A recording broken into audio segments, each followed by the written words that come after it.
Hello everyone, my name is Mohammad Adil Khan and today we are going to dive into the concept of free on board contracts or FOB contracts, a vital component of international trade.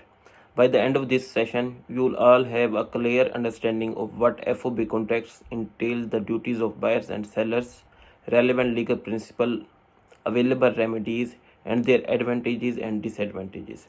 Let's start with the definition. An FOB contract is a type of shipping agreement where the seller fulfills their obligations once the goods are loaded onto the designated shipping vessel at the agreed port. At this point, the buyer assumes all risks and responsibilities for the goods. The transfer of the risk is what makes FOB contracts unique and widely used in the trade agreements. Now, moving to the key duties of parties involved. In international trade, the responsibilities of the seller and the buyer are well defined to ensure the smooth transfer for goods and adherence to contractual terms. Each party has distinct duties that must be fulfilled to complete transaction effectively. For the seller, their primary obligation is to ensure the goods are delivered to the designated port and loaded onto the agreed shipping vessel. For example, if a seller is shipping machinery from Germany to China, they must ensure the machinery is safely transported to the port and loaded onto the vessel designated by buyer. Additionally, the goods must conform to the terms specified in the contract. If the contract specifies a particular brand, quantity, or standard, the seller must meet these requirements.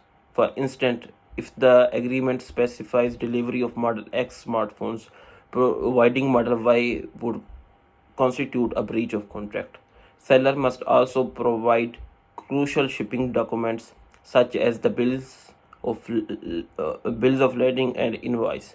These documents serve a proof of delivery and allow the buyer to claim ownership of the goods.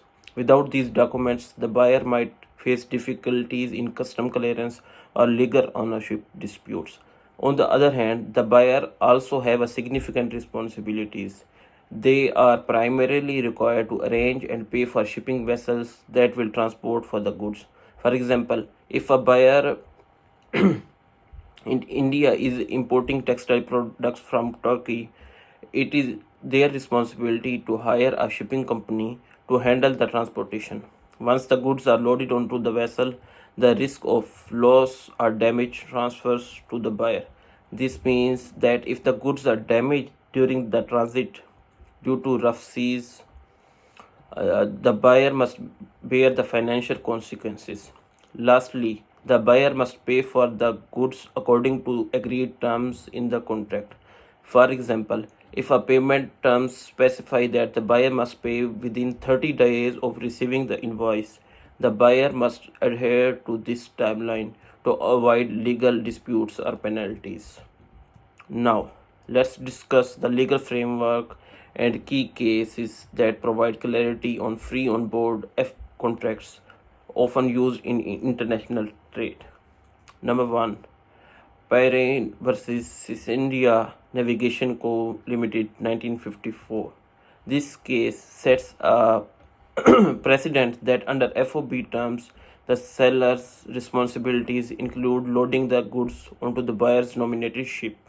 For example, if a seller in the UK agrees to ship machinery to a buyer in India under FOB contracts, the seller must ensure the machinery is properly loaded on the ship. If the seller fails to do so, they may be held liable for the breach of contract. Number 2, Bungie Corp versus TradeX SA 1981.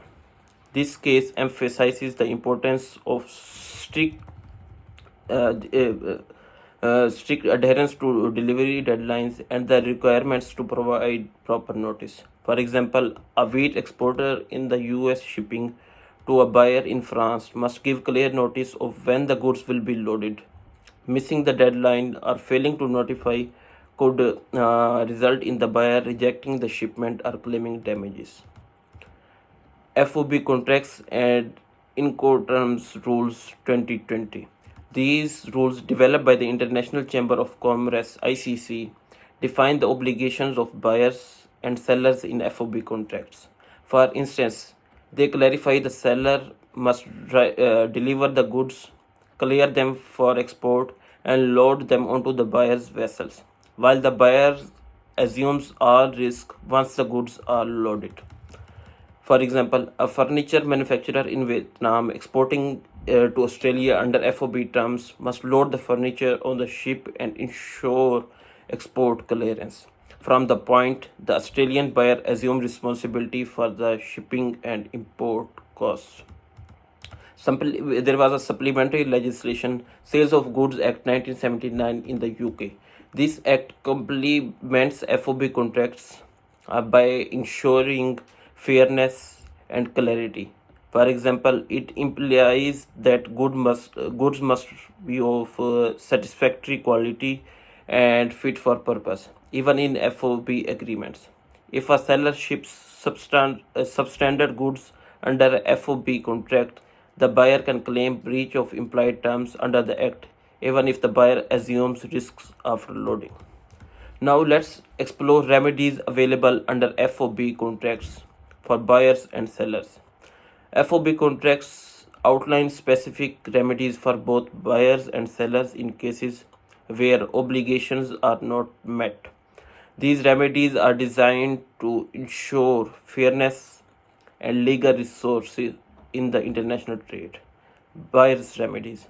When goods delivered under FOB contract fail to conform to agreed specifications such as quality, quantity, or descriptions, buyers have several options. For example, rejection of goods.